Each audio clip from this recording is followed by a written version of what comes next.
নমস্কার বন্ধুরা, কেমন আছেন সবাই? আশা করি সবাই খুব ভালো আছেন। আজকে আবারও এসে গেছি নতুন একটা রেসিপি নিয়ে। আজ বানাবো গোলাপ জামুন, যেটি বাড়িতে বানানো খুবই সহজ আর এটি ঘরোয়া কিছু উপকরণের সাহায্যে খুব সহজেই বানিয়ে ফেলা যায়। তো চলুন রেসিপিটি শুরু করা যাক। প্রথমে একটা পাত্র নিয়ে নিচ্ছি আর তাতে দিয়ে দিচ্ছি 1 কাপ মতো গুঁড়ো দুধ, 1/2 কাপ মতো ময়দা, 1/2 চা চামচ গুঁড়ো এলাচ, দিয়ে দিচ্ছি 1 চা চামচ ঘি আর দিয়ে দিতে হবে কিছুটা বেকিং সোডা। আমি এখানে 1/2 চা চামচের মতো বেকিং সোডা ব্যবহার করেছি। এবার সমস্ত উপকরণগুলিকে হাতের সাহায্যে ভালোভাবে মাখিয়ে নিচ্ছি। এই কাজটি আপনাকে একটু টাইম নিয়ে করতে হবে। যখন সমস্ত কিছু উপকরণ মাখানো হয়ে যাবে সেই সময় অ্যাড করে দিচ্ছি কিছুটা লিকুইড দুধ। লিকুইড দুধ দেওয়ার পর ভালোভাবে মাখিয়ে একটা ডো বানিয়ে নিলাম। এবার এই ডোটি আমি 15 থেকে 20 মিনিট মতো রেস্টে রেখে দেব। এবার বানিয়ে নেব চিনির রস। তার জন্য আমি নিয়ে নিয়েছি জল আর তাতে অ্যাড করে দিলাম 1 কাপ মতো চিনি। আপনারা আপনাদের মিষ্টির পরিমাণ অনুযায়ী জল ও চিনি অ্যাড করে নেবেন।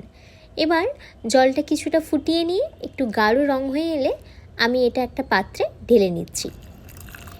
এবার যে ডোটা বানিয়ে রেখেছিলাম সেখান থেকে একটু একটু করে নিয়ে আমি মিষ্টির বলগুলো বানিয়ে নিচ্ছি।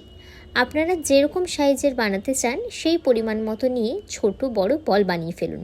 এবার একটা কড়াইয়ে কিছুটা সাদা তেল নিয়ে তেল গরম হয়ে গেলে তাতে যে বলগুলো বানিয়ে রেখেছিলাম সেই বলগুলি দিয়ে দেব। মিডিয়াম টু লো ফ্লেমে একটু টাইম নিয়ে ভাজতে হবে, যতক্ষণ না পর্যন্ত এই বলগুলির সঠিক কালার না আসে। কন্টিনিউ এগুলোকে ভাজতে থাকতে হবে যাতে সমস্ত দিকটা খুব ভালোভাবে ভাজা হয়। দেখুন ঠিকঠাক মতো ভাজা হয়ে গেছে।